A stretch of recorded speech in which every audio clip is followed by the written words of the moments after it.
One is independent processes and second is cooperating processes, cooperative processes. दो process हैं A और B. अगर ये दोनों बिल्कुल इंडिपेंडेंट एग्जीक्यूशन कर रहे हैं, आपस में इन दोनों का कोई वास्ता नहीं है, तो ये कहलाएंगे इंडिपेंडेंट प्रोसेसेस. लेकिन अगर A और B में आपस में इंटरेक्शन है तो इनको हम बोलेंगे cooperative processes, right. And cooperation की हमें जरूरत क्यों पड़ती है? नोट्स का फॉन्ट साइज ठीक है, आपको विजिबल है? यस सर, ठीक है. तो एक तो हमें इंफॉर्मेशन शेयरिंग करनी होती है.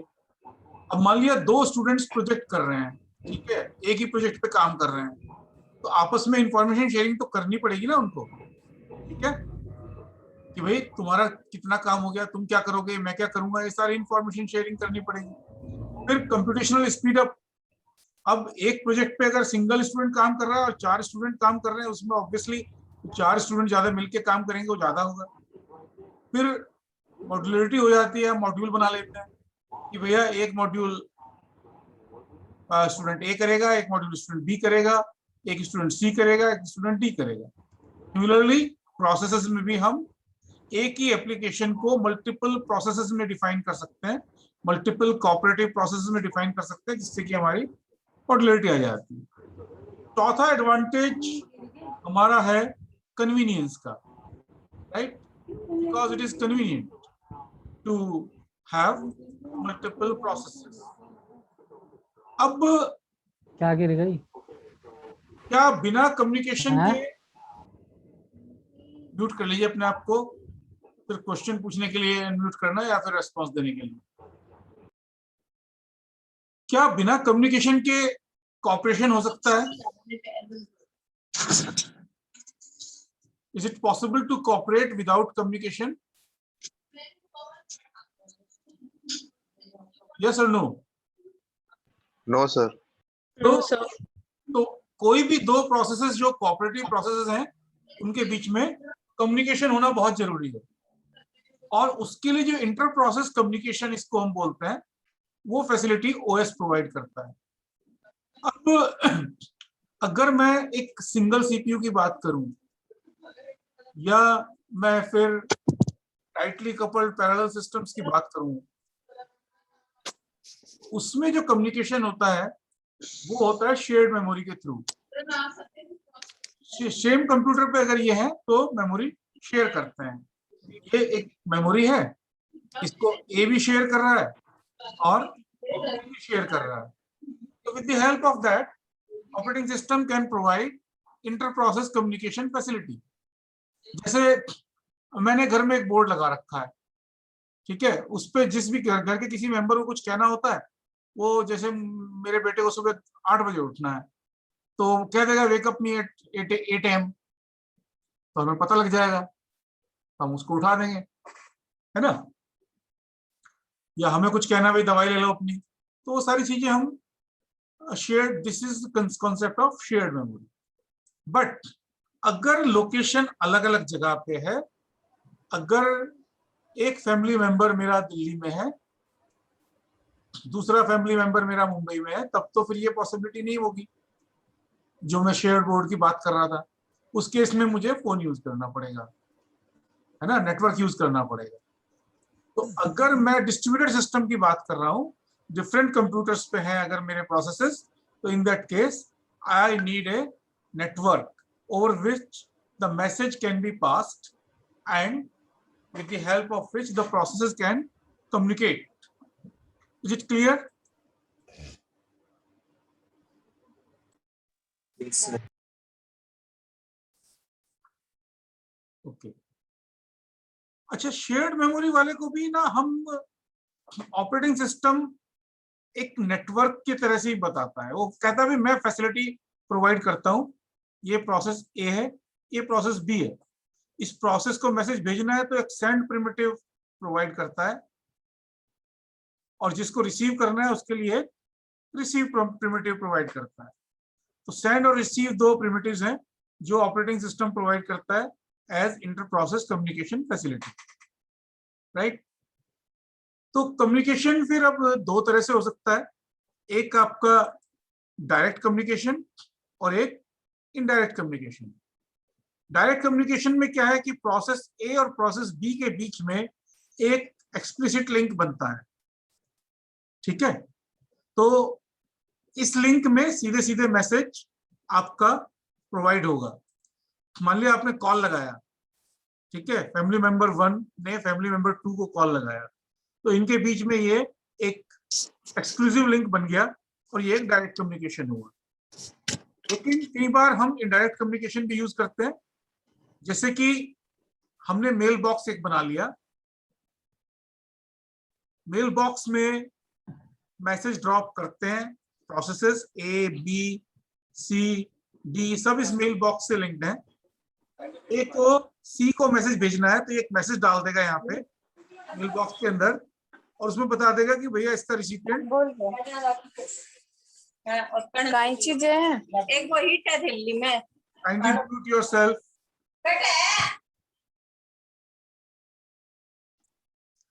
तो अब जब सी यहाँ पे आएगा, वो मेल बॉक्स चेक करेगा तो उसे पता लग जाएगा मेरे लिए एक मैसेज है और इस मैसेज को रिसीव कर लेगा।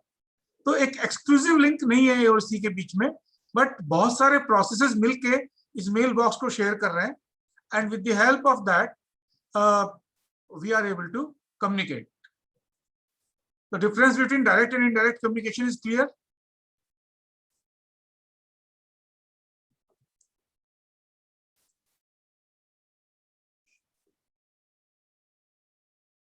Yes sir. अब एक चीज और आती है, ये प्रोसेस ए है, ये प्रोसेस बी है, इनके बीच में ये लिंक है, ठीक है। अब प्रोसेस की स्पीड तो मैच होनी जरूरी नहीं है। अगर ये प्रोसेस फास्ट है, सेंडर इज फास्ट, सेंडर ने मैसेज 1 भेजा, मैसेज 1 यहां पहुंचा, रिसीव नहीं कर पाया अभी सेंडर रिसिपिएंट, इसने मैसेज 2 भी भेज दिया, तो मैसेज 1 तो लॉस्ट हो जाएगा, मैसेज 2 पहले आ गया, समझ रहे हो। तो ए और बी के बीच में हमें बफर लगाना पड़ जाता है। बफर कोई बताएगा क्या होता है? टेम्पररी मेमोरी होती है स्टोरिंग के। यस, बफर ये स्मॉल टेम्पररी मेमोरी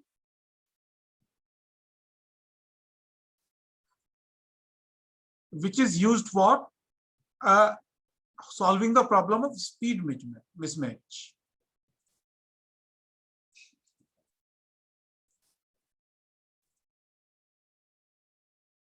जो स्पीड की मिसमैच की प्रॉब्लम है डिफरेंट डिवाइसेस में या डिफरेंट, ये बफरिंग और कैशिंग बड़ी इंपॉर्टेंट पैरामीटर्स हैं दोनों, बट अभी हम बफरिंग की बात कर रहे हैं। तो बफरिंग में आपका चाहे वो डिवाइसेस हो, चाहे वो प्रोसेसेस हो, या सीपीयू एंड डिवाइस हो, सीपीयू एंड मेमोरी हो, तो उन सब के स्पीड मिसमैच की प्रॉब्लम को सॉल्व करने के लिए हम बफरिंग यूज करते हैं। और बफरिंग में हमारी 3 पॉसिबिलिटीज हैं, एक जीरो कैपेसिटी बफर, एक बाउंडेड बफर और एक अनबाउंडेड बफर।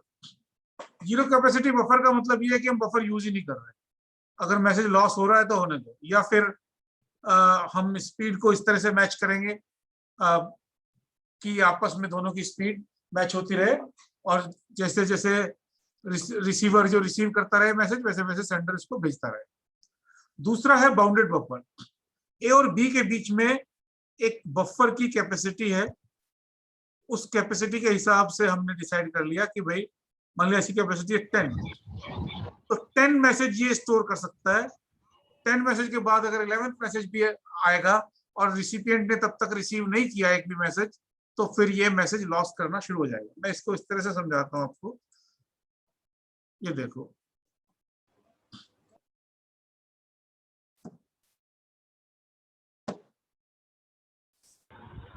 ये प्रोसेस ए है, ये प्रोसेस बी है, इनके बीच में मान लिया ये बफर लग गया, 1 2 3 4 5 कैपेसिटी का बफर है। इसने मैसेज M1 भेजा, अभी एक मान लिया बिजी है या स्लो है, ये बफर में स्टोर हो जाएगा। फिर इसने M2 भेजा, तो M2 बफर में स्टोर हो जाएगा। फिर M3 भेजा, M3 बफर में स्टोर हो जाएगा। M4 भेजा, M4 भी स्टोर हो जाएगा। अभी तक भी मान लिया सो रहा है किसी वजह से। फिर M5 भेजा, M5 भी स्टोर हो जाएगा। अब अगर M6 भेजेगा ये, तो वो M6 मेरा लॉस्ट हो जाएगा। लेकिन अगर मीन टाइम इसने जो M1 मैसेज सबसे पहले आया था रिसीवर ने, वो बफर से ले लिया, तो बफर आप ध्यान करें, ये फीफो क्यू की तरह से हम इसको इंप्लीमेंट करते हैं, क्योंकि जो मैसेज सबसे पहले आया बफर में, या जो मैसेज सबसे पहले सेंडर ने भेजा रिसीवर को, वो मैसेज सबसे पहले रिसीव होना चाहिए। तो अगर M1 रिसीव हो गया तो बफर में मेरा एक पोजीशन खाली हो गया। अब अगला मैसेज सेंडर यहाँ पे स्टोर करा सकता है। Bounded buffer is clear how it works? Yes sir. तो इसमें दिक्कत क्या है कि कैपेसिटी बफर की बाउंडेड है, मतलब फिक्स कैपेसिटी है। अगर मैंने कहा कि 5 है बफर, तो 5 मैसेज हम स्टोर कर सकते हैं, उसके बाद में हमें कुछ एक्शन लेना पड़ेगा। बट अनबाउंडेड बफर में हम ये मानते हैं कि हमारी जो कैपेसिटी है वो अनलिमिटेड है, infinite amount of, although this is not practically possible, क्योंकि अनबाउंड बफर को मुझे मेमोरी तो चाहिए, मेरी मेमोरी लिमिटेड है, तो मैं अनबाउंडेड बफर कैसे बना सकता हूँ। But for the sake of completion हम 3 तरह की बफरिंग की बात करते हैं: no buffering, bounded buffer and unbounded buffer, right? अब आगे क्या करते हैं? ओके, तो वन एक बड़ा क्लासिक एग्जांपल जो है हमारा, जिसको कि हम कोऑपरेटिव प्रोसेसेस में यूज करते हैं, वो मेरा है प्रोड्यूसर कंज्यूमर प्रॉब्लम। मेरे पास एक प्रोड्यूसर प्रोसेस है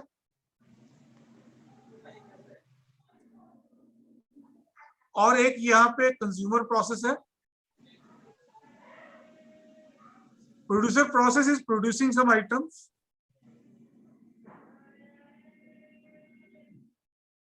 one by one, and these items are being consumed by consumer process. The mechanism is clear? Yes sir. ये कोई प्रोड्यूसर हो सकता है, कोई कैरेक्टर बाय कैरेक्टर भेज रहा हो किसी फाइल से रीड करके, कंज्यूमर उसको प्रिंट कर रहा हो या कहीं डिस्प्ले करा रहा हो, या ये प्रोड्यूसर किसी फाइल से रिकॉर्ड रीड कर रहा हो, कंज्यूमर उसको प्रिंट करा रहा हो। तो there can be an number of examples, but logic ये 2 प्रोसेस है मेरे पास। एक को मैं बोल रहा हूँ प्रोड्यूसर प्रोसेस, जो कि जिसकी जिम्मेदारी आइटम प्रोड्यूस करने की है, और दूसरा है मेरा कंज्यूमर प्रोसेस, जिसका जिम्मेदारी उस आइटम को कंज्यूम करने की है जो कि प्रोड्यूसर ने प्रोड्यूस किया है, राइट? और अब हम यहाँ पे बाउंडेड बफर की बात करेंगे।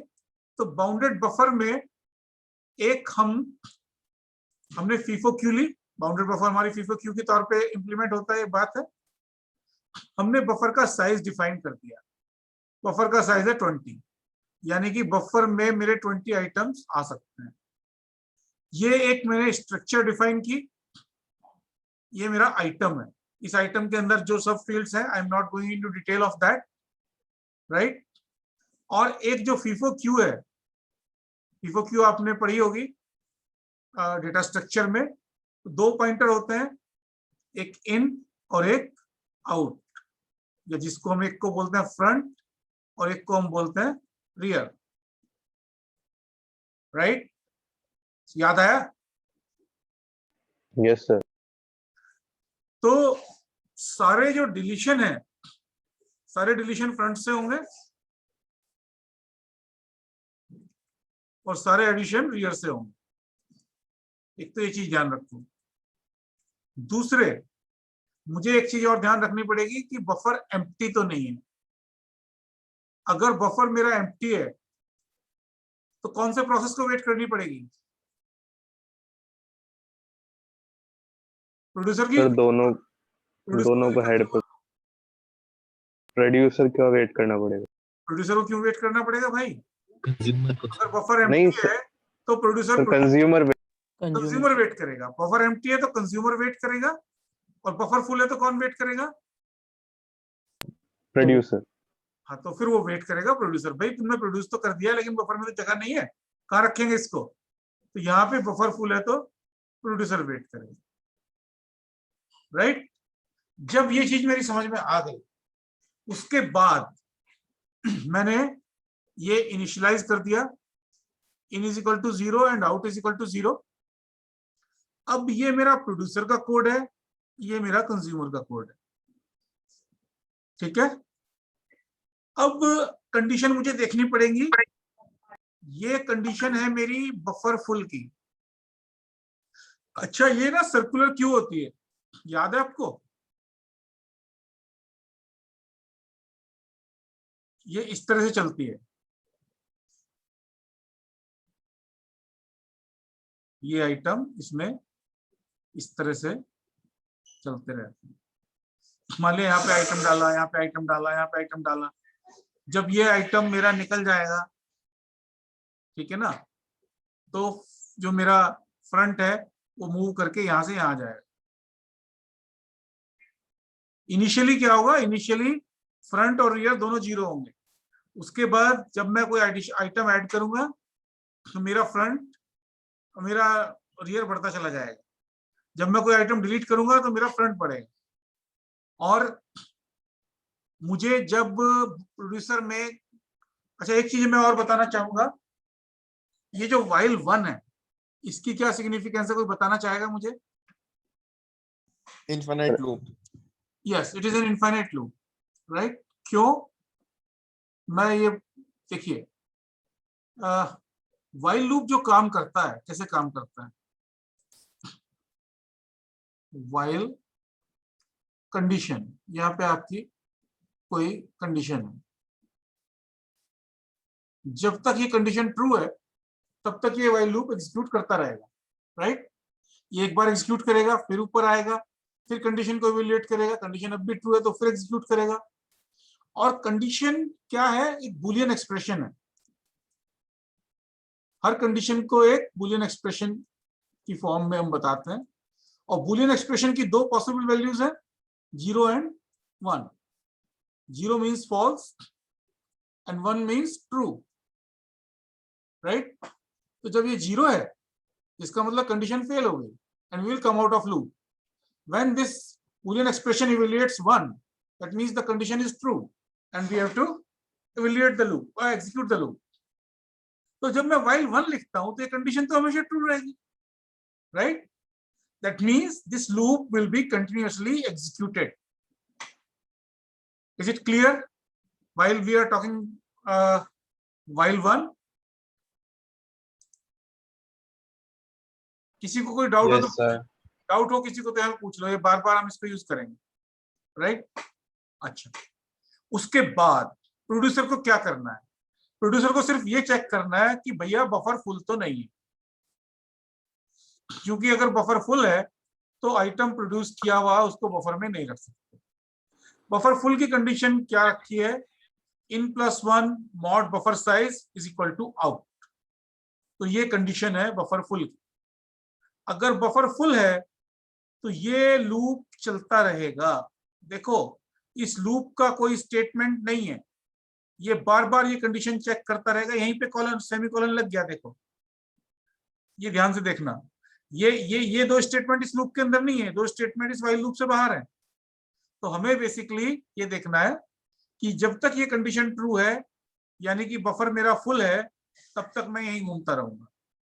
और बफर मेरा जब ये कंडीशन फेल कब होगी, मान लिया मेरे 5 की कैपेसिटी थी और 5 के 5 आइटम मेरे बफर में फुल है, तो कंडीशन मेरी ट्रू रहेगी और ये प्रोड्यूसर मेरा यहीं घूमता रहेगा। अल्टीमेटली क्या होगा, सीपीयू कंज्यूमर को मिलेगी, कंज्यूमर इनमें से किसी एक जो मेरा फ्रंट पे आइटम है उसको निकाल लेगा, तो ये कंडीशन मेरी फिर फेल हो जाएगी। जब कंज्यूमर ने ये एक आइटम कंज्यूम कर लिया, उसके बाद जब दोबारा सीपीयू प्रोड्यूसर के पास आएगी, जिस इस लूप के अंदर प्रोड्यूसर मेरा घूम रहा था, वो लूप में वाली कंडीशन मेरी फेल हो जाएगी, क्योंकि अब बफर में एक स्पेस बन गया। जब मैं इस लूप से बाहर आऊंगा तो मैं क्या करूंगा, जो मैंने नया आइटम प्रोड्यूस किया है उसको मैं बफर में डाल दूंगा और इनको जो इन वाला जो पॉइंटर है मेरा, उसको मैं एक आगे रियर वाला पॉइंटर उसको मैं एक से इंक्रीमेंट कर दूं। Are you able to understand it? Yes sir. अब कंज्यूमर कैसे काम कर रहा है? कंज्यूमर में मुझे चेक करना है कि बफर एम्प्टी तो नहीं है, क्योंकि कंज्यूमर को बफर से आइटम उठाना है, और अगर बफर एम्प्टी है तो कहां से उठाएगा? तो ये कंडीशन मेरी इन इज इक्वल टू आउट वाली जो कंडीशन है, ये मेरी बफर एम्प्टी की है। जब तक बफर एम्प्टी है कंज्यूमर वेट करता रहेगा इस लूप के अंदर।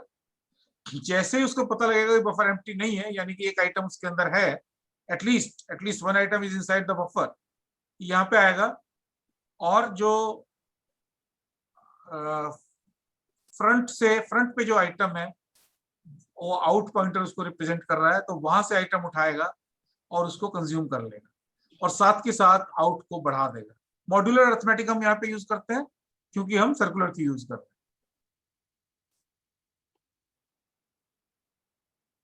हैं। ठीक है, ये बहुत अच्छा एग्जाम्पल है प्रोसेस सिंक्रोनाइजेशन का। ठीक है, कोऑपरेटिव प्रोसेसेस का, ऐसे प्रोसेसेस जिनमें सिंक्रोनाइजेशन की जरूरत पड़ती है। क्यों?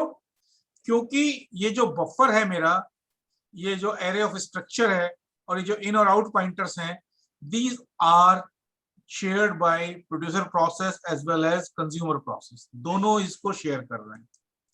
तो कोऑपरेटिव प्रोसेसेस में या तो डेटा शेयरिंग होती है या फिर आपकी शेयरिंग होती है रिसोर्सेज की। दोनों में से कोई एक शेयरिंग होगी तब जाके कोऑपरेटिव प्रोसेस बनेगा, नहीं तो कोऑपरेटिव प्रोसेस नहीं बनेगी। इस कोड में किसी को कोई डाउट हो तो बताओ भाई।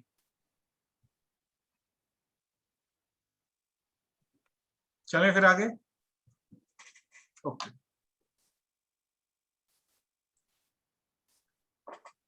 ओके, अब हाँ बताओ।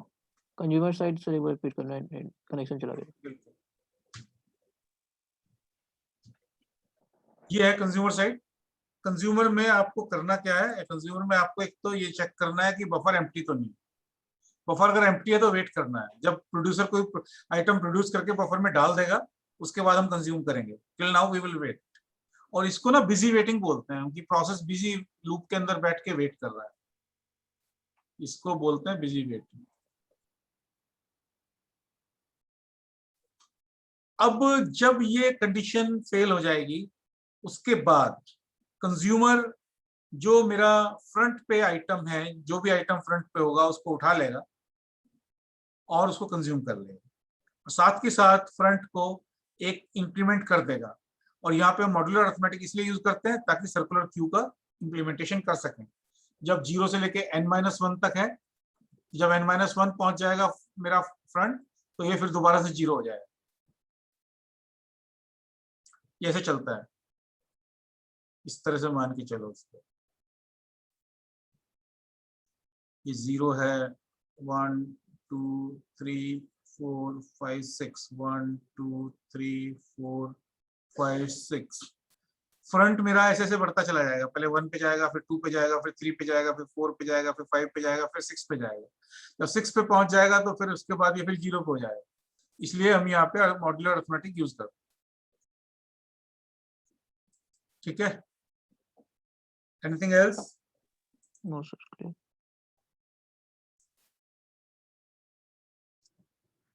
अब प्रोसेस सिंक्रोनाइजेशन का क्यों जरूरत पड़ती है पहले मैं ये बताऊं। प्रोड्यूसर कंज्यूमर में हमने थोड़ा सा चेंज कर दिया भाई। हमने क्या किया, हमने ना एक वेरिएबल ले लिया काउंटर।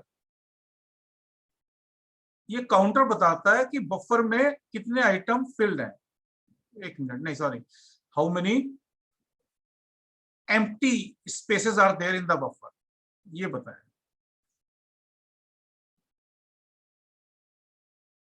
एक सेकंड, एम्प्टी नहीं, काउंटर इज इक्वल टू 0, 0 पे हम वेट कर रहे हैं। इसका मतलब how many items are there, yes, how many items are there in the buffer at present, right. ये हमने एक वेरिएबल बना दिया। ये शेयर्ड वेरिएबल है, प्रोड्यूसर भी इसको शेयर कर रहा है और कंज्यूमर भी इसको शेयर कर रहा है। अब हमने शुरू में क्या किया, शुरू में तो 0 है सारे, तो काउंटर को हमने 0 कर दिया। उसके बाद प्रोड्यूसर पहले चेक करेगा कि counter is equal to buffer size है क्या। बफर साइज मान लिया सपोज 10 है, तो अगर काउंटर 10 है तो इसका मतलब बफर में 10 आइटम्स इस टाइम पे मौजूद है, तो नया आइटम नहीं ले सकते। इसलिए जो बफर फुल वाली कंडीशन है वो हो गई counter is equal to buffer size. ठीक, यहाँ पे वेट करेगा। नहीं, अगर ये कंडीशन फेल है, यानी कि एक आइटम एटलीस्ट जगह है, 10 से कम आइटम है, तो जो नया आइटम प्रोड्यूस है उसको हमने बफर इन में डाल दिया और ये हमने इनको एक आगे बढ़ा दिया और काउंटर को प्लस प्लस कर दिया। क्योंकि अगर 5 आइटम थे, एक नया आइटम और आ गया, ये आइटम हो गया नंबर, अब हो गए 6। प्रोड्यूसर का कोड क्लियर है ये वाला, नए वाला?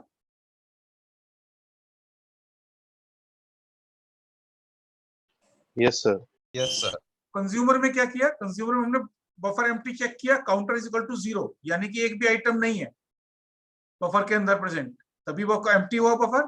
तो अगर ये है तो हम एम्प्टी लूप में घूमते रहेंगे। नहीं तो हमने क्या किया, बफर आउट से उठा के आइटम कंज्यूम में कर दिया, आउट को इंक्रीमेंट कर दिया, साथ में काउंटर को माइनस माइनस कर दिया। क्योंकि अगर 5 आइटम थे, एक हमने कंज्यूम कर लिया, तो हमारे पास आइटम रह गए 4। राइट? अब देखो, counter is a shared variable and producer increments and consumer decrements. अब मैं एक चीज पूछ रहा हूं, आपके पास काउंटर की वैल्यू थी 5 सपोज, उसके बाद प्रोड्यूसर ने एक बार काउंटर प्लस प्लस किया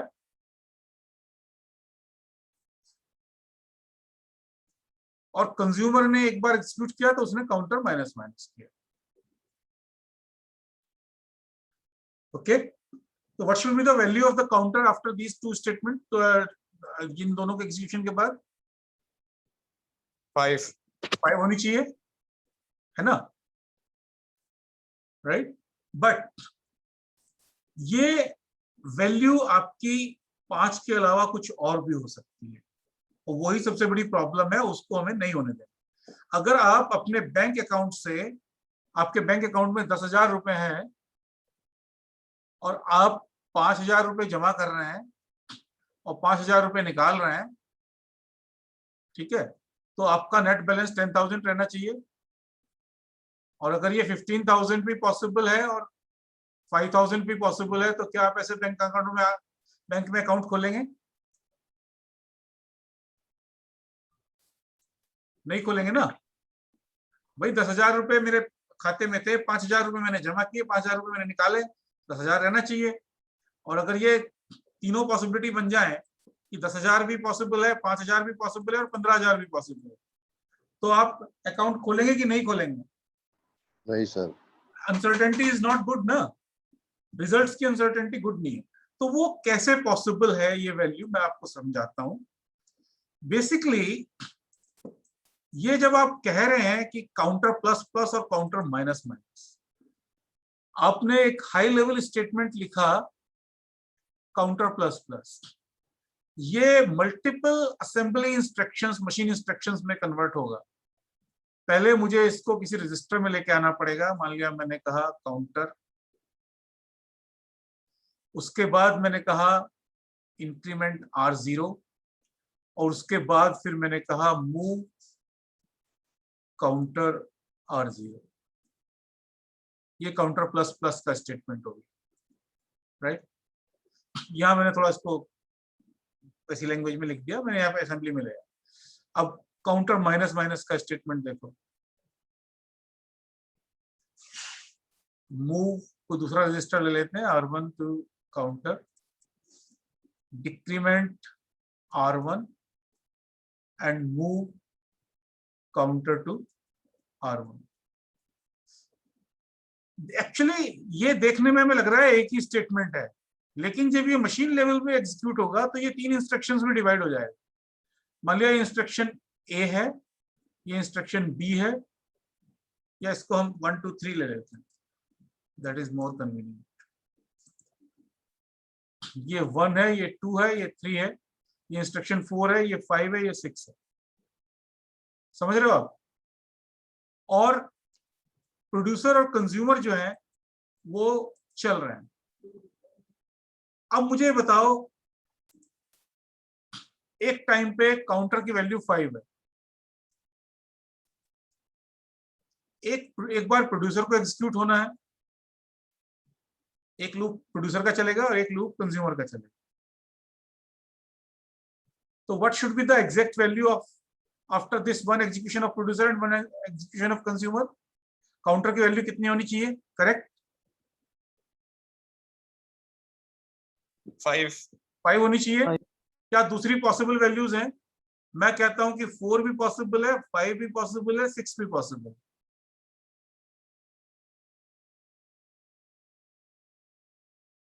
मैं बताता हूं क्यों। सर ऑर्डर ऑफ इंस्ट्रक्शंस अगर चेंज कर दें तो? हाँ, एक्चुअली ना, कौन सा प्रोसेस कब एग्जीक्यूट होगा ये आपका ऑपरेटिंग सिस्टम डिसाइड करेगा, सीपीयू शेड्यूलर डिसाइड करेगा।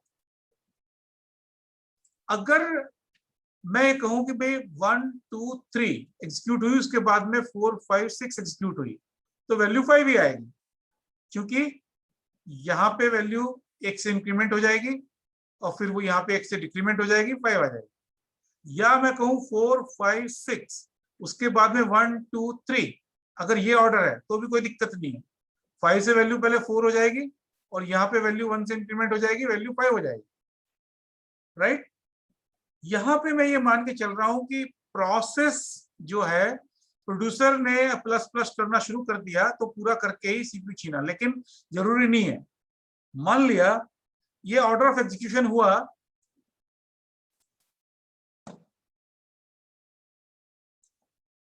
वन, यहां पे सीपीयू छीन लिया गया प्रोड्यूसर से, उसके बाद दे दिया कंज्यूमर को 4 5 6 2 एंड 3, यहां पे फिर वापस प्रोड्यूसर को मिला, यहां पे हमारा चल रहा है कंज्यूमर, यहां पे प्रोड्यूसर चला और यहां पे प्रोड्यूसर चला। समझ रहे हैं? तो अब देखो क्या वैल्यू होगी, ये समझने वाली बात है। काउंटर की वैल्यू 5 है, प्रोड्यूसर ने पहली इंस्ट्रक्शन एग्जीक्यूट की, काउंटर की वैल्यू R0 में आ गई, यहाँ पे जो R0 है उसमें 5 आ गया, राइट। यहां पे सीपीयू से छीन लिया गया। अब मैंने आपको बताया था कि जब कॉन्टेक्स्ट स्विचिंग होता है तो प्रोसेस कंट्रोल ब्लॉक में रजिस्टर्स की भी जो वैल्यूज हैं वो स्टोर होती है। ये R0 इज इक्वल टू 5 ये रजिस्टर प्रोसेस कंट्रोल ब्लॉक में स्टोर होगी। समझ रहे हैं आप लोग? Yes sir. उसके बाद क्या हुआ, अच्छा, सीपीयू छीन के हमने दे दिया कंज्यूमर को। कंज्यूमर ने कहा कि भाई R1 काउंटर की वैल्यू R1 में ले आए, तो R1 की वैल्यू यहाँ पे मेरी हो गई 5, इसको डिक्रीमेंट कर दिया तो R1 हो गया 4। उसके बाद काउंटर में जो R1 की नई वैल्यू है वो काउंटर में चली गई, तो काउंटर की वैल्यू मेरी हो गई 4, राइट। अब सीपीयू वापस आया प्रोड्यूसर के पास, प्रोड्यूसर ने जो प्रोसेस कंट्रोल ब्लॉक में वैल्यूज थी वो उठाई, R0 इज इक्वल टू 5 था। अब ये इंस्ट्रक्शन दोबारा तो एग्जीक्यूट नहीं करेगा प्रोड्यूसर, ये इंस्ट्रक्शन तो एग्जीक्यूट कर चुका। अब वो क्या करेगा, इंक्रीमेंट R0 करेगा, R0 में 5 है, इसको इंक्रीमेंट करेगा, ये वैल्यू हो जाएगी 6 और ये वैल्यू मूव करेगा काउंटर में, तो काउंटर में वैल्यू आ जाएगी 6। Now you see 6 is possible, yes sir. मतलब 5 + 1 - 1, इसको हमने 6 कर दिया। अब 4 भी पॉसिबल है, कोई मुझे बता सकता है 4 किस तरह से आएगा? What are the instruction sequences? Sir पहले 4 कर दो, फिर 1 2 3 फिर 5 6। 1 2 3 5 एंड 6, राइट। तो अब बात ये हुई कि मेरे पास 3 पॉसिबल सीक्वेंसेस हैं, मतलब पॉसिबल सीक्वेंसेस बहुत सारी हैं बट 3 पॉसिबल वैल्यूज हैं। इसको हम बोलते हैं रेस कंडीशन। किसको बोलते हैं रेस कंडीशन?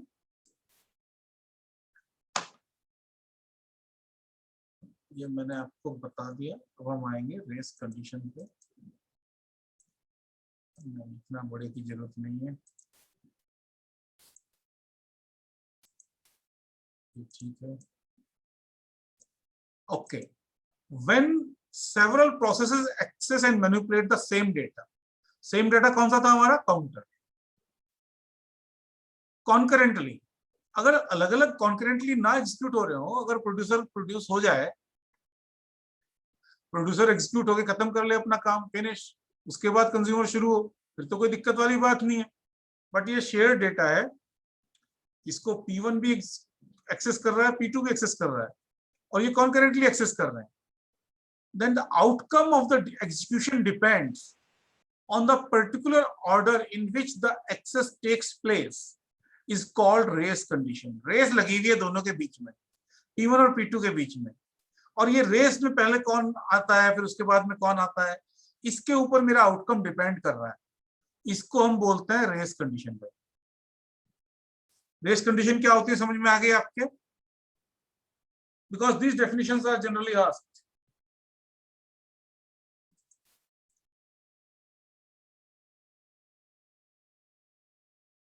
कोई ऐसा है जिसकी समझ में नहीं आई रेस कंडीशन? ओके, देन इस रेस कंडीशन, ये अच्छी बात है कि बुरी बात है? रेस कंडीशन बुरी बात है। किसी को अच्छी लग रही है? नहीं, बुरी बात है। तो इस बुरी बात को अवॉइड करना है। अवॉइड करने के लिए हम क्या कर सकते हैं? हमने एक काम किया, हमने ये कहा कि भाई क्रिटिकल सेक्शन प्रोसेस के अंदर दो चीजें बना दी, एक क्रिटिकल सेक्शन और एक रिमाइंडर सेक्शन। ठीक है, क्रिटिकल सेक्शन वो सेक्शन है जिसमें प्रोसेस शेयर डेटा एक्सेस कर सकता है, share data is accessed, right. Reminder section वो है जिसमें कि लोकल डेटा एक्सेस कर सकता है, करता है।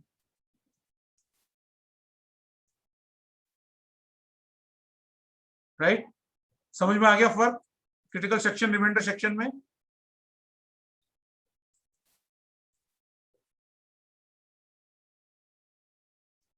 ठीक है, बताओ भाई। Yes sir. तो क्रिटिकल सेक्शन प्रॉब्लम क्या है, इसको डिजाइन, अब हमें क्या करना है कि जहां पे कॉमन डेटा अपडेट हो रहा है, एक्सेस हो रहा है, शेयर हो रहा है, उसको हम क्रिटिकल सेक्शन के अंदर डिफाइन कर देंगे। और क्रिटिकल सेक्शन प्रॉब्लम हमें एक प्रोटोकॉल डिजाइन करनी पड़ेगी जो कि कॉपरेशन को सेफ और सिंक्रोनाइज मैनर में एक्सेस दे। यानी कि काउंटर को अगर एक बार प्लस प्लस कर रहे हैं, काउंटर इज इक्वल टू 5 है, एक प्रोसेस इसको काउंटर प्लस प्लस कर रहा है, दूसरा काउंटर माइनस माइनस कर रहा है, तो वैल्यू जो है 5 ही आए, 4 और 6 आए, 4 और 6 ना आए, जो आनी चाहिए वैल्यू वही आए। तो ऐसी प्रोटोकॉल हमें डिजाइन करनी। ठीक है, अब मैंने बताया आपको, प्रोसेस को मैंने दो पार्ट में डिवाइड कर दिया, रिमाइंडर सेक्शन, क्रिटिकल सेक्शन। उसके बाद में फिर दोबारा रिमाइंडर सेक्शन आपका फिर बाद में भी हो सकता है, क्रिटिकल सेक्शन भी मल्टीपल हो सकते हैं आपके। अब कैसे, कुछ हमें एक्शन लेने पड़ेंगे, कुछ हमें, ताकि हमारा सिंक्रोनाइज मैनर में चले, तो हम यहाँ पे कुछ चेक कर डालते हैं जिसको हम बोलते हैं एंट्री सेक्शन। कोई भी प्रोसेस क्रिटिकल सेक्शन में एग्जीक्यूट करने से पहले अपने एंट्री सेक्शन को एग्जीक्यूट करेगा, और अगर एंट्री सेक्शन अलाउ करेगा तभी क्रिटिकल सेक्शन में घुसेगा, और जब यहां से बाहर निकलेगा तो कुछ एक्शन एग्जीक्यूट करेगा जिसको हम बोलते हैं एग्जिट सेक्शन। इसका मैं बड़ा अच्छा एग्जांपल आपको देना चाहूंगा। हॉस्पिटल्स हैं, हॉस्पिटल्स में जो डॉक्टर्स केबिन है वो टाइम शेयर्ड रहते हैं। ठीक है, ये एक डॉक्टर केबिन है, तो कोई भी डॉक्टर इसको यूज कर सकता है। तो क्या है कि यहाँ पे हमने एक पट्टी लगाई हुई है, इन आउट। अगर कोई भी नहीं है डॉक्टर, या फिर हम इसको कह सकते हैं ऑक्यूपाइड एम्प्टी, ठीक है, तो जिस डॉक्टर को ये यूज करना है केबिन, वो चेक करेगा इस पट्टी को। अगर ये पट्टी एम्प्टी है तो केबिन में चला जाएगा और इसको ऑक्यूपाइड कर देगा।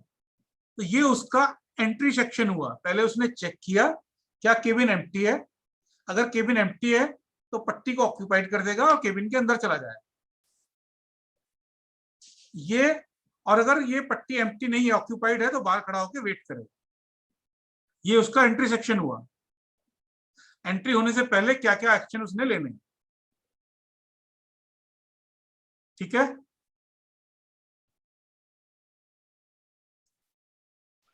Yes sir. अब वो अंदर बैठ के मरीजों को देखेगा। यहाँ पे ऑक्यूपाइड है, कोई दूसरा डॉक्टर आया, वो भी अपना एंट्री सेक्शन पहले एग्जीक्यूट करेगा। एंट्री सेक्शन के में लिखा हुआ है कोड, भैया अगर ये पट्टी पे ऑक्यूपाइड लिखा है तो तुम्हें बाहर खड़े होकर वेट करना है। बाहर खड़े होकर वेट करेगा। जब ये बंदा अपने मरीजों को देख लेगा, खत्म हो जाएगा, ठीक है मेरा काम हो गया, ये बाहर निकलेगा, इस ऑक्यूपाइड को हटाएगा, एम्प्टी करेगा। ये इसका है एग्जिट सेक्शन। जब ये एग्जिट सेक्शन में क्या काम कर रहा है, जब ये मरीज अंदर देख रहा है, ये अपने क्रिटिकल सेक्शन में है, ठीक है ना। तो जब ये बाहर निकल रहा है तब ये देखेगा, भैया अब मैंने ऑक्यूपाइड की थी घुसने से पहले इस पट्टी को, अब मैं इसको एम्प्टी कर देता हूं। जब ये एम्प्टी कर देगा तो यहाँ पे जो डॉक्टर बाहर खड़ा हुआ वेट कर रहा था, वो देखेगा ये पट्टी अब एम्प्टी हो गई, तो it will do it's dissection. एक मिनट करता हूँ मैं बात। हेलो, हाँ नमस्कार जी। हाँ, ये साइन करती है, साइन करती है। हेलो, हाँ सिग्नेचर करती है दस्तखत।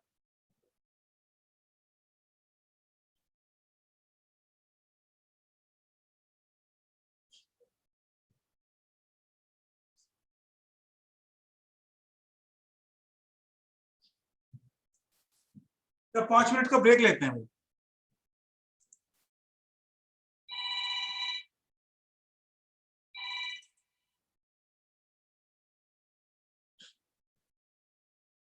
हेलो,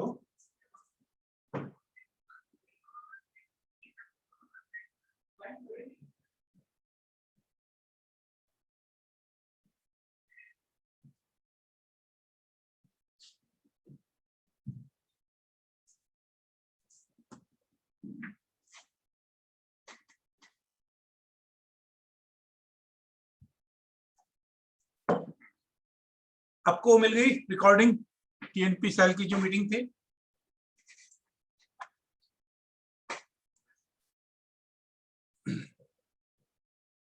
अभी थोड़ी देर बाद ब्रेक लेंगे।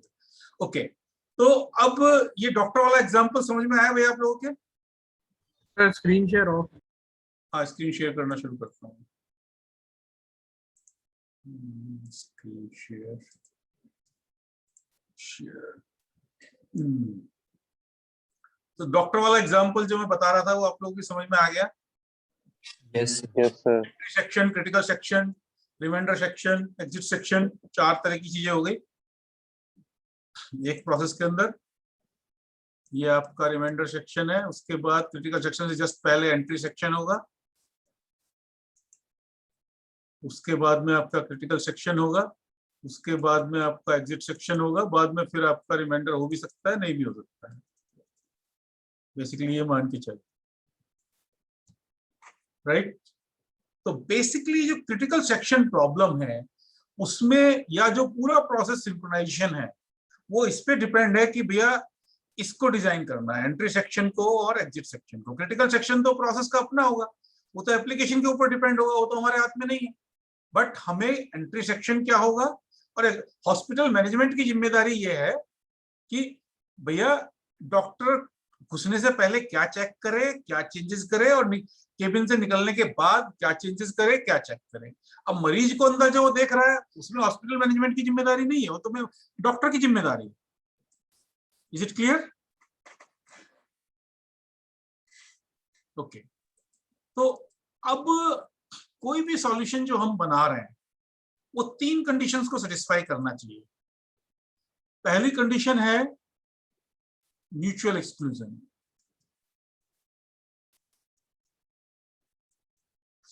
मतलब अगर एक प्रोसेस क्रिटिकल सेक्शन में है तो दूसरे प्रोसेस को क्रिटिकल सेक्शन में अलाउ नहीं करेंगे।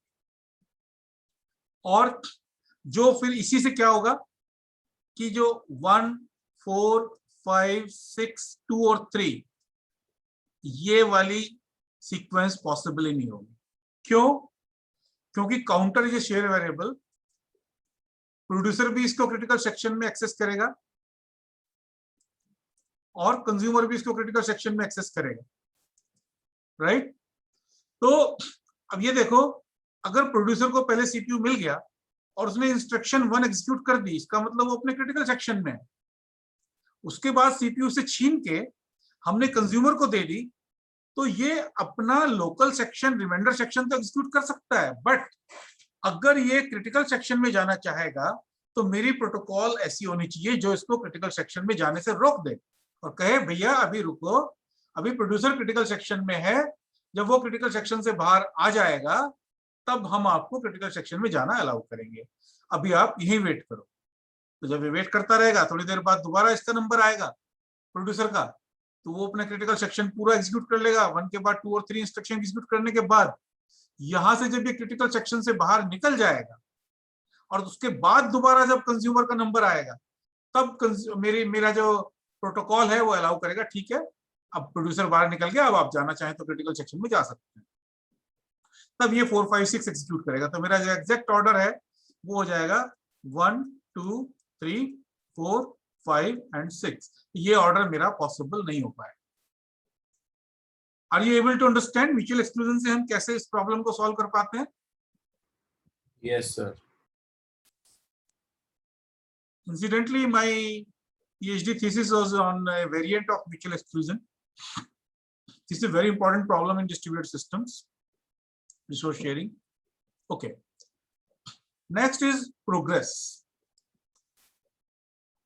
Progress में ये कह रहा है कि भाई ये क्रिटिकल सेक्शन है, क्रिटिकल सेक्शन में कोई भी प्रोसेस अभी नहीं है, no process is inside the critical section, और कुछ प्रोसेस क्रिटिकल सेक्शन में जाना चाह रहे हैं, and some processes are inside there, are willing to enter the critical section. तो अब मुझे मान लीजिए P1, P4 एंड P7 ये प्रोसेस क्रिटिकल सेक्शन में जाना चाह रहा है। ये मेरे P2, P3, P5 and P6, these processes are executing in their remainder section. ये रिमाइंडर सेक्शन में है, ये है interested in critical section, right? तो प्रोग्रेस का कहने का पर्पस ये है कि अगर कोई भी प्रोसेस क्रिटिकल सेक्शन में नहीं है तो पहली चीज तो ये है कि जो प्रोसेस अपने रिमाइंडर सेक्शन में एग्जीक्यूट कर रहे हैं उनका इस डिसीजन के ऊपर फर्क नहीं पड़ना चाहिए। मतलब P2, P3, P5, P6 की से नहीं होनी चाहिए। P1, P4, P7 आपस में बात करें, इन्हीं के आधार पर हम डिसाइड करें इन तीनों में से कोई एक प्रोसेस जो है वो क्रिटिकल सेक्शन में जाएगा। That should be decided on the basis of these 3 processes only, not on the basis of the reminder section. Hello, हाँ मैं अभी क्लास में हूँ, आप मुझे व्हाट्सएप करा देंगे? हाँ दे दो इसको। हाँ मेरी ठीक है, मैं बाद में करता हूँ बात, मैं क्लास में हूँ, बाद में बात करता हूँ। ठीक है।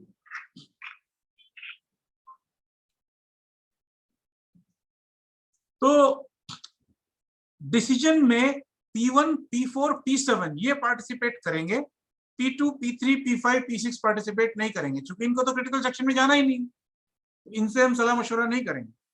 और दूसरी चीज, इस डिसीजन को हम इंडेफिनेटली पोस्टपोन नहीं कर सकते। This decision can not be postpone indefinitely. ये नहीं है आपस में लड़ते ही रहे, नहीं, कुछ ना कुछ ऐसा मैकेनिज्म हमें बनाना पड़ेगा ताकि in a finite amount of time we will be able to decide कौन सा प्रोसेस क्रिटिकल सेक्शन में घुसेगा। Progress is clear?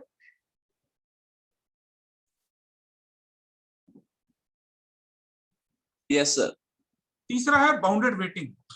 Bounded waiting का मतलब ये है कि ये क्रिटिकल सेक्शन में, मेरा क्रिटिकल सेक्शन है, P1 ने कहा भी मुझे क्रिटिकल सेक्शन में जाना है, यहाँ पे P2 था क्रिटिकल सेक्शन में पहले, ठीक है।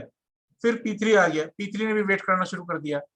P2 को बाहर निकलने के बाद, P2 बाहर निकला, हमने P3 को एंटर कर दिया, P3 बाहर निकला, हमने P2 को एंटर कर दिया, तो ये आपस में ही घूमते रह गए दोनों, तो ये P1 वेट ही करता रहेगा। ऐसी कंडीशन नहीं है। ये कहता है once a process has made a request to enter CS, there must be a bound on the number of times other processes are allowed to enter CS। ये ना हो कि P2 P3 बार बार क्रिटिकल सेक्शन में घुसते रहें और P1 यहाँ पे वेट करता रहे। तो ठीक है, एक बार, दो बार, तीन बार, चार बार, कोई ना कोई हमें ऐसी अपर बाउंड रखनी पड़ेगी जिससे कि कम से कम ये कहें कि भैया 5 बार के बाद P1 का नंबर आ जाए। तो ये अदरवाइज अगर ये कंडीशन ना हो तो मेरा क्या हो जाएगा, स्टार्वेशन हो जाएगा।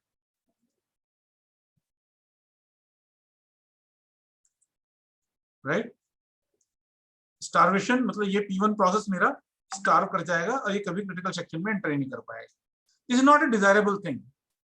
और यहाँ पे प्रोग्रेस अगर मैं नहीं कर पा रहा तो मेरा डेडलॉक हो जाएगा। मान लिया P1 और P2 दो प्रोसेसेस हैं और हमारी प्रोटोकॉल डिसाइड नहीं कर पाती कभी भी कि P1 और P2 में से कौन सा जाएगा, जबकि क्रिटिकल सेक्शन खाली है, तो इनके बीच में डेडलॉक हो गया एक तरह से। तो ये तीनों कंडीशन अगर मेरी सेटिस्फाई कर देता है सॉल्यूशन, तब मैं कहूंगा कि my solution is good and let us move ahead. The problem is clear. Race condition आई, रेस कंडीशन को सॉल्व करने के लिए हमने क्रिटिकल सेक्शन की बात की, फिर उसमें एग्जिट सेक्शन, एंट्री सेक्शन की बात की, और कोई भी सॉल्यूशन है उसके लिए क्या क्या रिक्वायरमेंट्स हैं, कौन कौन सी 3 कंडीशंस हैं जो सेटिस्फाई करनी चाहिए। जो भी सॉल्यूशन मैं डिजाइन कर रहा हूं उस वो तीनों से कंडीशन अगर सेटिस्फाई कर रहा है तो सॉल्यूशन को हम अच्छा कहेंगे, नहीं तो सॉल्यूशन मेरा खराब। यहां तक कुछ पूछना हो तो पूछो, नहीं तो फिर हम सॉल्यूशंस की बात करना शुरू करते हैं।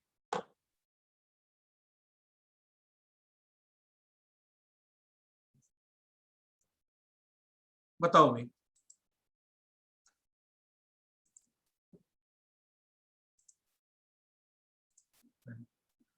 तो टर्न इनिशियलाइज टू 0 और 1, एक P0 प्रोसेस है और एक P1 प्रोसेस है, ठीक है। तो P0 पे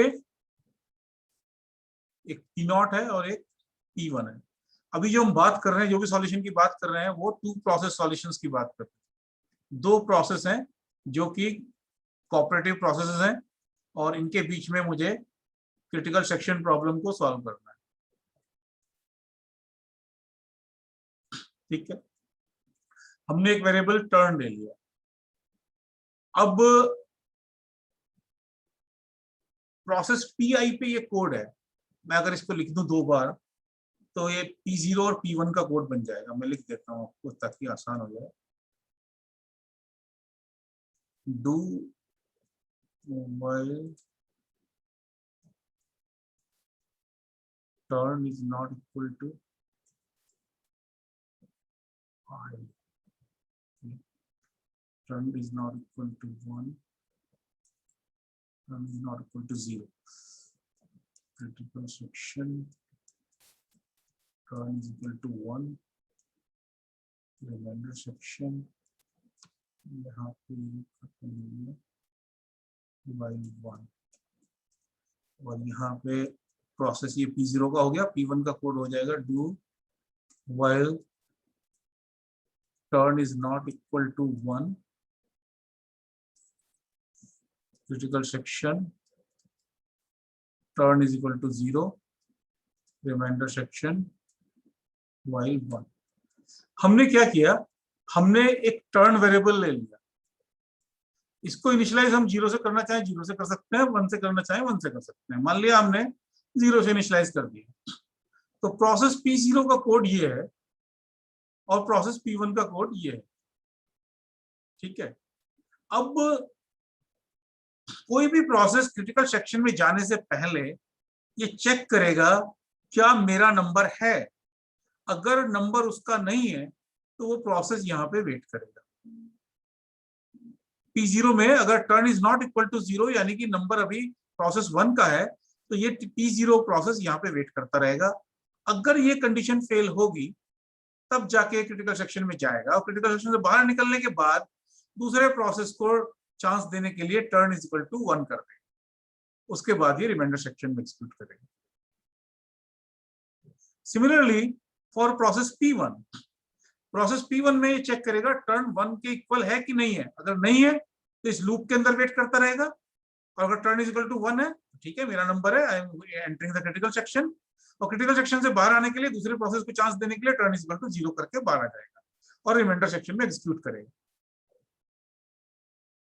इज इट क्लियर?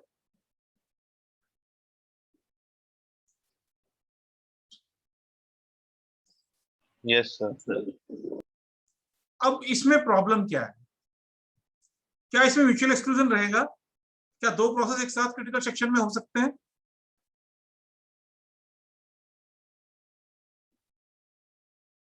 तीन कंडीशन बताई थी मैंने, mutual exclusion, progress, bounded waiting.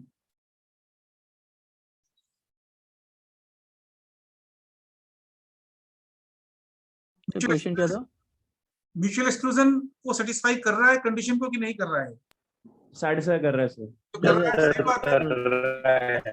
क्योंकि ये दोनों कंडीशन एक साथ ट्रू नहीं हो सकती है। तो टर्न इज इक्वल टू 0 होगा या टर्न इज इक्वल टू 1 होगा। टर्न इज इक्वल टू 1 है तो ये वाला प्रोसेस वेट करेगा और टर्न इज इक्वल टू 0 है तो ये वाला प्रोसेस वेट करेगा। Mutual exclusion is satisfied, progress is not satisfied. क्यों? क्योंकि ये जरूरी नहीं है। ये देखो, ये कह रहा है कि भैया पहले P0 क्रिटिकल सेक्शन में जाएगा, फिर P1 जाएगा, फिर P0 जाएगा, फिर P1 जाएगा, क्योंकि टर्न उसी हिसाब से चल रहा है। लेकिन अगर P0 क्रिटिकल सेक्शन में एंटर हुआ, फिर बाहर निकला और इसको दोबारा क्रिटिकल सेक्शन में जाना है और P1 को नहीं जाना अभी, तब फिर दिक्कत हो जाएगी। Are you able to realise? Suppose turn was 0, right? ये कंडीशन फेल हो गई, प्रोसेस P0 क्रिटिकल सेक्शन में चला गया, टर्न इज इक्वल टू 1 कर दिया, ये रिमाइंडर सेक्शन में एग्जीक्यूट कर रहा है।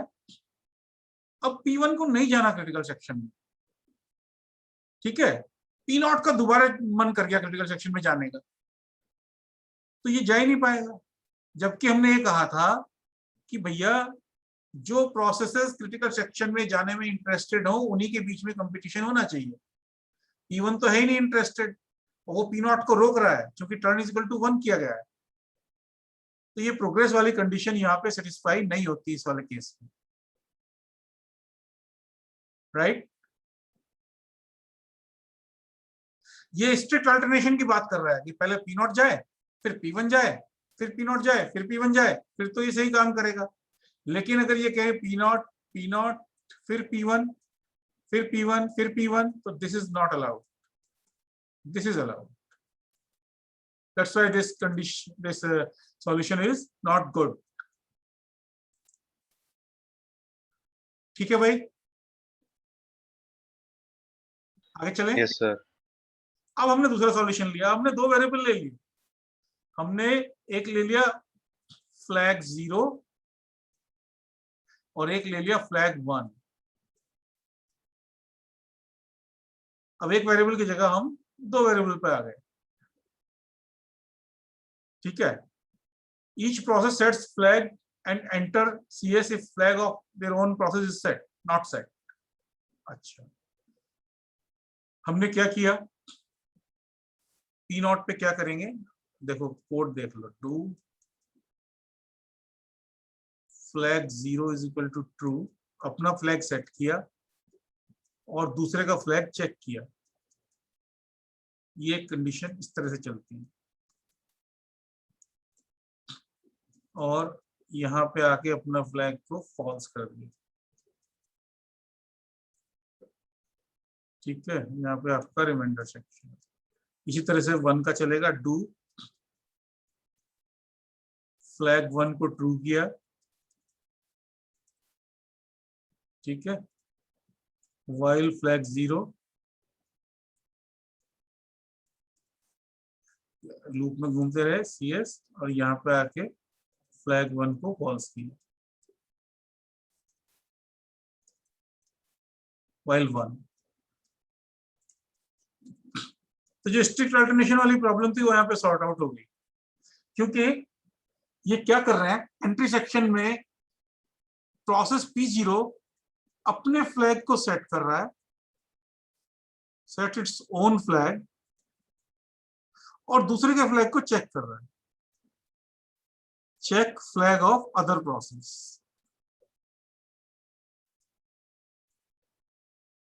राइट, ठीक है भाई, समझ में आया? यहां पे अपना फ्लैग सेट किया और दूसरे के फ्लैग को चेक किया, अगर फ्लैग 1 ट्रू है तो इस लूप के अंदर घूमता रहेगा, क्योंकि फ्लैग 1 तब ट्रू होगा जबकि वो क्रिटिकल सेक्शन में घुसा होगा। तो अपना फ्लैग ट्रू करेगा, दूसरे के फ्लैग को चेक करेगा, वो अगर फॉल्स है तभी क्रिटिकल सेक्शन में एंटर करेगा, और क्रिटिकल सेक्शन से निकलने के बाद जो अपना फ्लैग यहाँ पे सेट किया था उसको रिसेट कर देगा, उसको फॉल्स कर देगा। यही काम P1 कर रहा है। अब इसमें म्यूचुअल एक्सक्लूजन एनफोर्स हो रहा है क्या?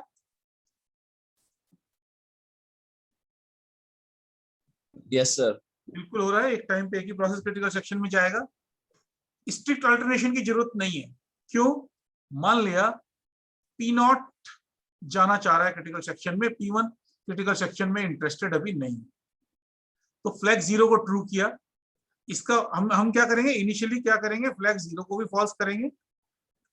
Initialisation will be like this, flag 0 false and flag 1 false, right.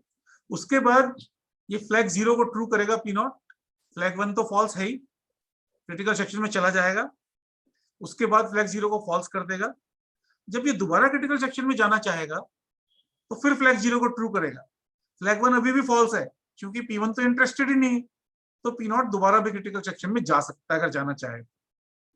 तो स्ट्रिक्ट अल्टरनेशन वाली प्रॉब्लम मेरी यहाँ पे सॉर्ट आउट हो गई, राइट। Yes, sir. But there is a problem. Problem क्या है? प्रॉब्लम बेसिकली चूंकि सीपीयू कब किस प्रोसेस को मिल जाए इसकी दिक्कत होती है।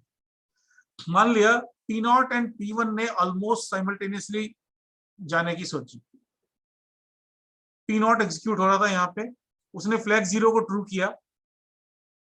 यहाँ पे आते उससे पहले ही P1 के पास चला गया सीपीयू ने फ्लैग 1 को ट्रू कर दिया। अब मेरा फ्लैग 0 भी ट्रू है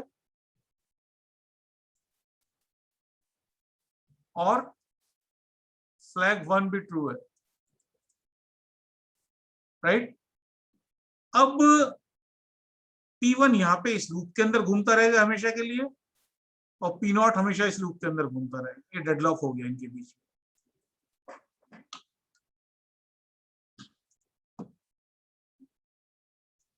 Are you able to understand how this deadlock is happening? Yes, sir. किसी की समझ में नहीं आया तो पूछ लो भाई, आप नहीं पूछोगे तो फिर मैं फिर तो ये मान के चलूंगा आप लोगों की समझ में आ गया।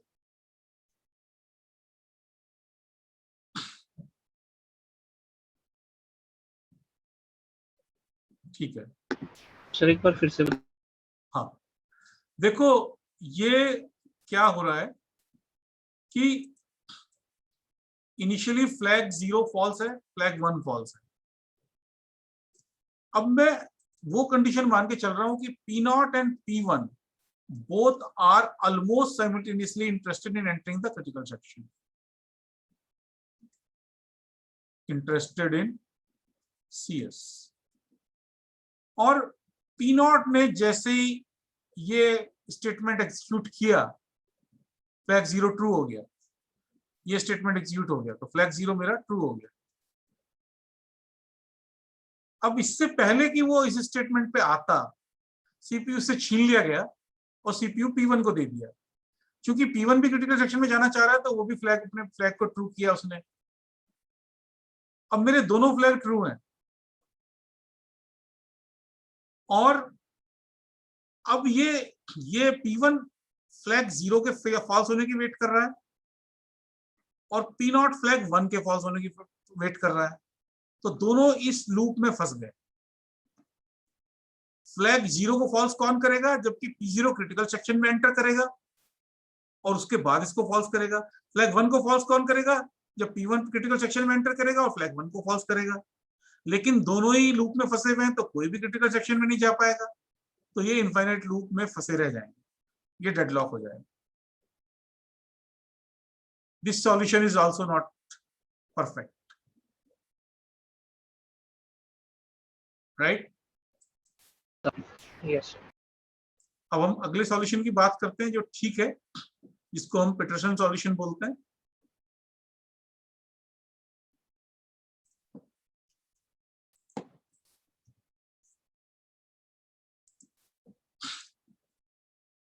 हमने अब दोनों चीजें ली भैया, फ्लैग भी लिया और टर्न भी लिया,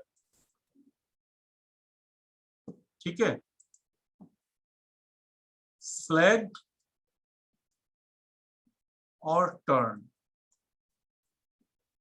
फ्लैग 0, दो फ्लैग हैं, फ्लैग 0 एंड फ्लैग 1। टर्न एक शेयर्ड वेरिएबल है, दिस कैन बी, इसकी वैल्यू या तो 0 होगी या 1 होगी। अब क्या करता है, एंट्री पे प्रोसेस PI फ्लैग I को ट्रू करता है और टर्न को J करता है, ठीक है? अब और जो कंडीशन है वो ये है कि फ्लैग J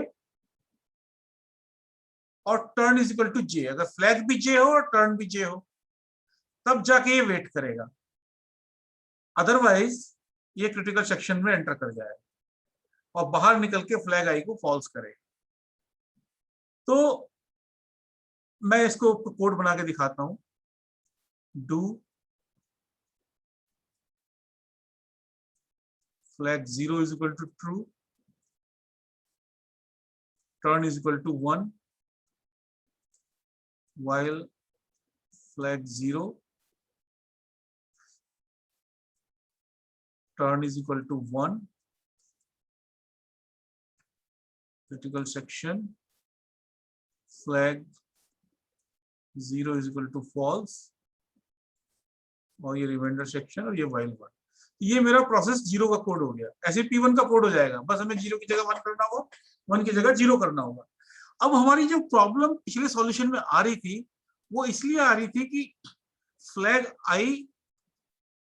0 और फ्लैग 1 दोनों ट्रू हो रहे थे और उस वजह से हम इनफाइनाइट लूप में फंस रहे थे। यहाँ पे लेकिन हमारी दो कंडीशन है, फ्लैग के साथ साथ हम टर्न को भी चेक कर रहे हैं। अब टर्न मेरा या तो 0 होगा या 1 होगा, दो कंडीशन होगी। देखो मेरे पास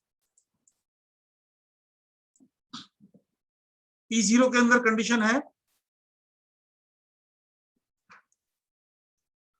flag 0 and turn is equal to 0, sorry flag 1 turn is equal to 1, ये कंडीशन है P0 के अंदर। जबकि P1 के अंदर कंडीशन है flag 0 and turn is equal to 0। क्या ये दोनों कंडीशन एक साथ ट्रू हो सकती है?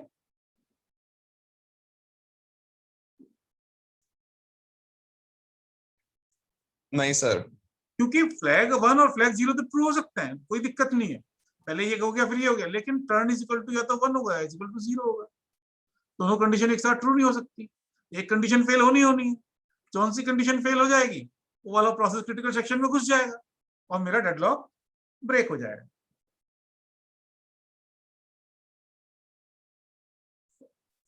Is it clear? Yes, sir.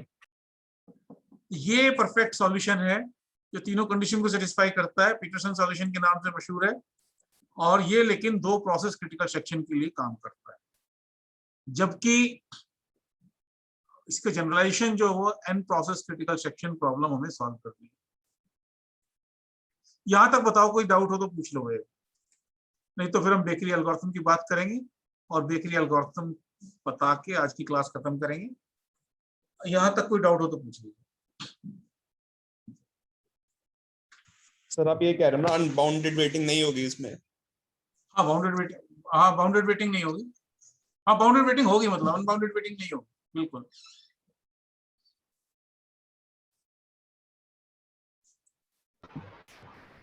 मतलब म्यूचुअल, सर बाउंडेड, हाँ बोलो। सर बाउंडेड वेटिंग से पहले आपने दो बताए थे, वो मेरे मिस हो गए थे, वो बता सकते हो? देखो तीन चीजें हैं, म्यूचुअल एक्सक्लूजन, प्रोग्रेस और bounded waiting. Any solution should satisfy these three things, three conditions. पहली कंडीशन ये कहती है कि only one process inside the critical section at any point of time। दो प्रोसेस एक साथ क्रिटिकल सेक्शन में नहीं होने चाहिए,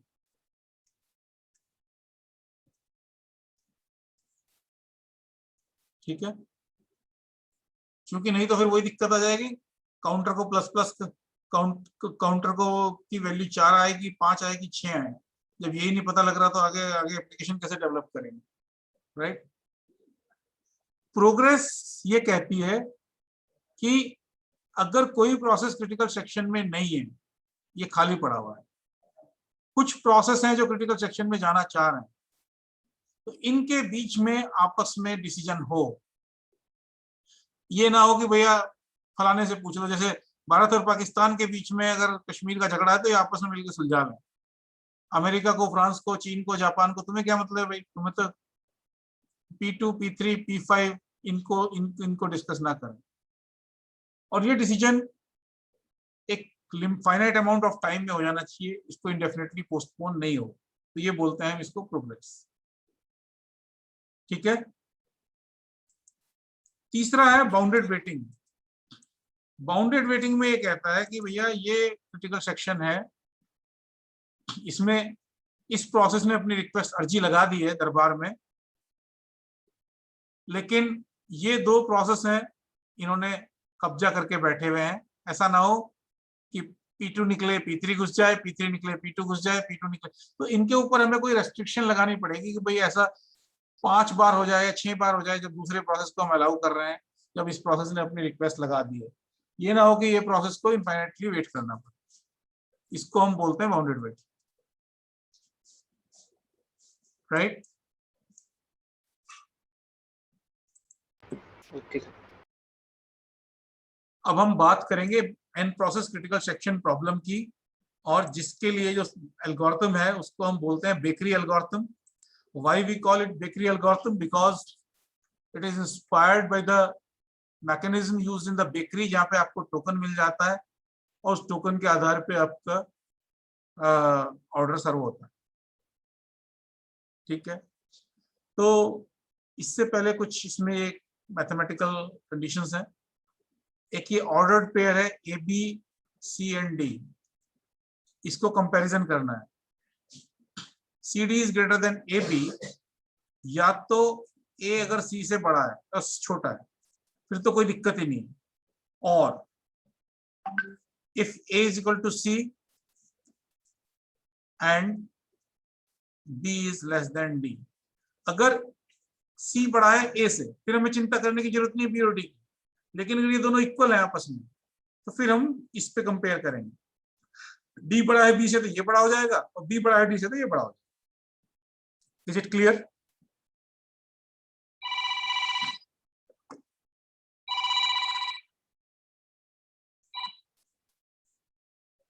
हेलो भैया, मैं क्लास में हूँ, बाद में बात करता हूँ। अच्छा ठीक, हाँ ठीक भाई, ठीक है, नोटेशन क्लियर है ना ये। मैं अगर ये कहूँ 10,5 और ये 11,3, which one is bigger?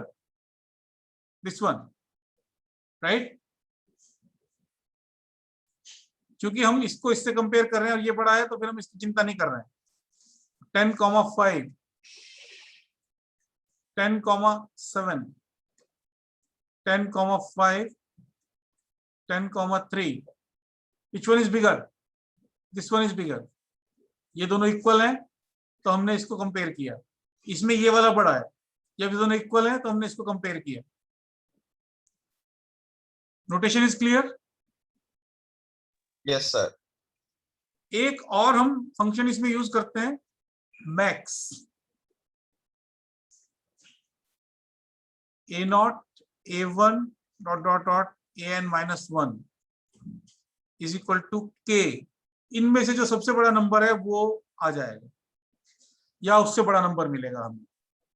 K is greater than or equal to AI for all I is equal to 0, 1, N minus 1। हमारे पास N नंबर्स हैं, एक एरे है, तो मैक्स अगर मैं उसके ऊपर अप्लाई करूंगा तो जो रिजल्ट मेरा आएगा K, वो जितनी भी वैल्यूज हैं AI उनसे बड़ा होगा या उसके बराबर। तो इन दो चीजों के बेसिस पे हम यूज करते हैं बेकरी एल्गोरिथम। ओके, और जो हम डेटा स्ट्रक्चर यूज करते हैं वो दो हैं, एक है चूजिंग, ये एक एरे है, n प्रोसेसेस हैं तो n एलिमेंट्स होंगे। एक बूलियन एरे है, जब कोई प्रोसेस अपना नंबर चूज कर रहा होगा उस टाइम पे, मान लिया प्रोसेस 3 है, choosing 3 will be true in that case. और एक और दूसरी एरे है नंबर, ये हर प्रोसेस का टोकन नंबर होगा। नंबर 3 इज इक्वल टू 5, इसका मतलब प्रोसेस नंबर 3 का जो टोकन नंबर है वो 5। डेटा स्ट्रक्चर समझ में आई आप लोग के? Yes sir. सर एक बार दोबारा बताना सर थोड़ा। हाँ, दो डेटा स्ट्रक्चर हैं, ठीक है। एक है चूजिंग, ये बूलियन डेटा स्ट्रक्चर है, और जब कोई प्रोसेस नंबर चूज कर रहा है अपना, वो मैक्स लगा के हम चूज करते हैं। मतलब मेरा टोकन नंबर क्या होगा भैया? टोकन नंबर ऑपरेटिंग सिस्टम से मांगेगा, तो अब उस समय पे चूजिंग ट्रू कर लेगा अपना, और जब वो चूज कर लेगा तो चूजिंग को फॉल्स कर देगा। इसका पर्पस तो ये है। और जो नंबर आएगा वो नंबर हम एक एरे में स्टोर कर रहे हैं, और इस नंबर के आधार पे और प्रोसेस के आईडी के आधार पे हम डिसाइड करेंगे, अगर एक से ज्यादा प्रोसेस क्रिटिकल सेक्शन में जाने में इंटरेस्टेड है तो कौन सा प्रोसेस क्रिटिकल सेक्शन में जाए। अगर एक कस्टमर 1 है, एक कस्टमर 2 है, इसका टोकन नंबर 5 है, इसका टोकन नंबर 8 है, तो पहले किसका ऑर्डर आएगा? कस्टमर नंबर 1 का आएगा, है ना? Yes sir. लेकिन कई बार क्या होता है कि मान लिया कस्टमर नंबर 3 है, कस्टमर नंबर 7 है, कई बार हम टोकन यूनिक नहीं दे पाते। मान लिया टोकन जनरेट करने का काम सेंट्रलाइज नहीं है, एक बंदा नहीं कर रहा, तो हो सकता है इसका टोकन भी 7 आ जाए, इसका टोकन भी 7 आ जाए। In that case the tie is broken based upon the process ID. जिसका प्रोसेस आईडी कम होगा, पहले हम इसको प्रेफरेंस देंगे, C3 और C7। अगर ये 8 है और ये 7 है, फिर तो C7 जाएगा क्योंकि इसका टोकन नंबर छोटा है। बट अगर टोकन नंबर इक्वल है, उस केस में हम टाई जो ब्रेक करते हैं वो प्रोसेस आईडी के आधार पे ब्रेक करते हैं। Is it clear? Yes sir. Sir जो और टोकन नंबर देते हैं बेसिकली वो डिपेंड प्रोसेस के टाइम पे करता है, किस चीज पे करता है? टाइम के ऊपर डिपेंड करता है, और ये डिपेंड करता है कि बाकी प्रोसेसेस को हमने क्या क्या नंबर दिए हुए हैं। भाई आप किसी रेस्टोरेंट में गए, ठीक है, मान लिया उसने टोकन नंबर 45 तक डिस्ट्रीब्यूट किए हुए हैं, उसको ये पता है। होता क्या है ना, कई बार ना टोकन डिस्ट्रीब्यूशन काउंटर कई सारे होते हैं, token distribution 1, token distribution 2, 2 counter हैं, यहाँ पे भी लाइन लगी हुई है, तो ये आपस में डिस्कस करते भी रहते हैं भाई क्या। तो मान लिया अभी हम एक ही काउंटर की बात कर लेते हैं।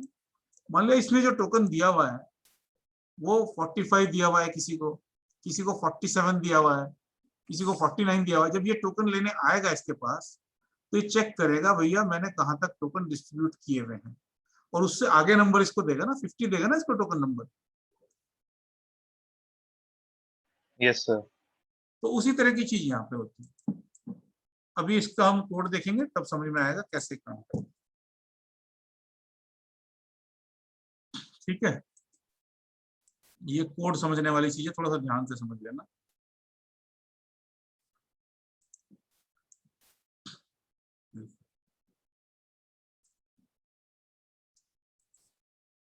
कोई भी प्रोसेस जब क्रिटिकल सेक्शन में एंटर करेगा तो उसका एंट्री सेक्शन ये है, ठीक है, इतना बड़ा।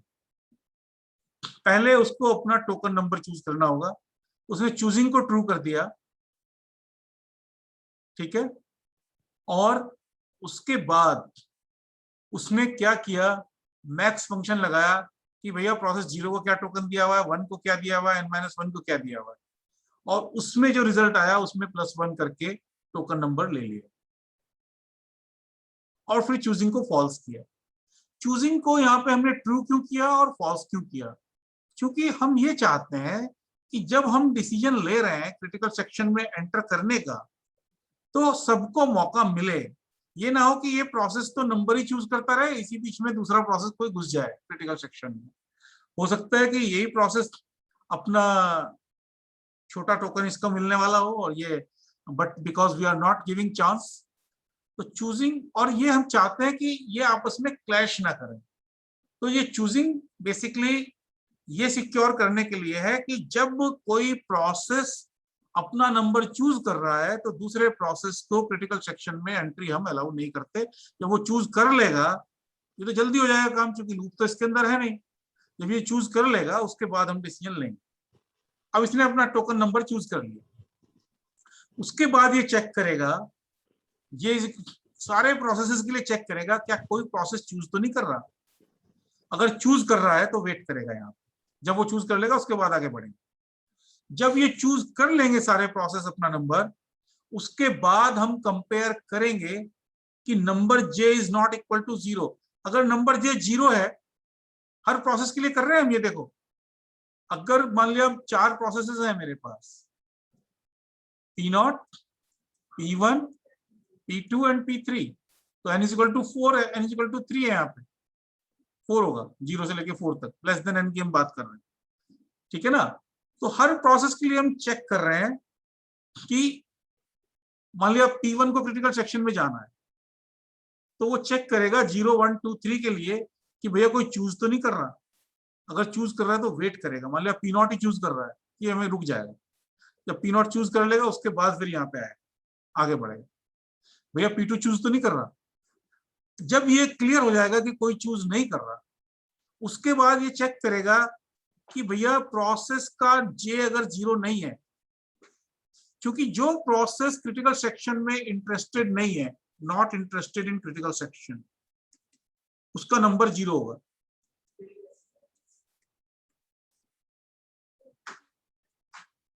उसका नंबर हम 0 कर देंगे। यहाँ पे कर रहे हैं, देखो, number i is equal to 0। जब हम क्रिटिकल सेक्शन से बाहर निकल रहे हैं तो number i is equal to 0, और इसको इनिशियलाइज भी 0 से करेंगे। Number i is equal to 0 का मतलब process pi is not interested in critical section. Number i is not equal to 0 का मतलब process i is interested in the critical section. अगर ये क्रिटिकल सेक्शन में इंटरेस्टेड है, फिर हम कंपेयर करेंगे कि भैया किसको जाना चाहिए। नंबर j, j को नंबर i, i से हम कंपेयर करें। पहली चीज हम चेक करेंगे टोकन नंबर किसका छोटा है। मान लिया मैं कहता हूं P1 और P3 दोनों एक साथ क्रिटिकल सेक्शन में जाना चाह रहे हैं। इसको टोकन नंबर 23 मिला है, इसको टोकन नंबर 21 मिला है। तो मैं चेक करूंगा 23, 1 और 21, 3। तो कौन सा छोटा है? ये वाला छोटा है ना। Yes sir. तो हमने नोटेशन डिस्कस की थी, तो इसका मतलब प्रोसेस P3 क्रिटिकल सेक्शन में एंटर करेगा।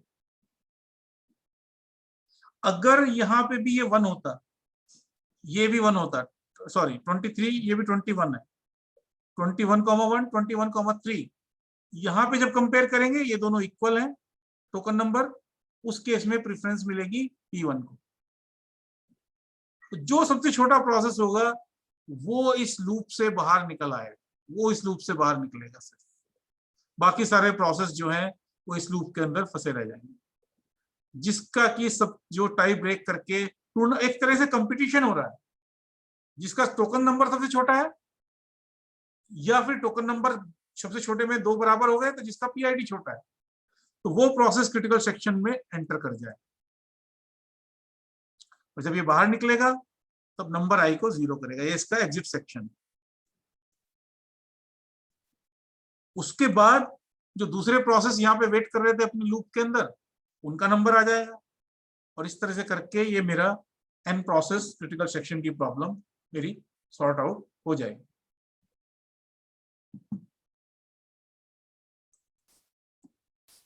Is it clear? Bakery algorithm? Shall I repeat? Yes, sir. या रिपीट करूं एक बार? सर क्लियर है सर। ठीक है, अब बताएं, अभी तक कोई डाउट, कोई प्रॉब्लम?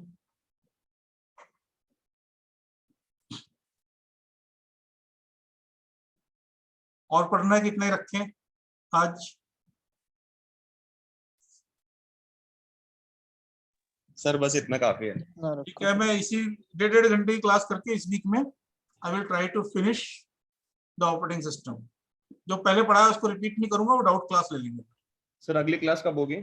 कल ले लेंगे, इस वीक पूरी ले लेंगे। इस वीक आपकी क्लासेस भी नहीं है। Yes sir.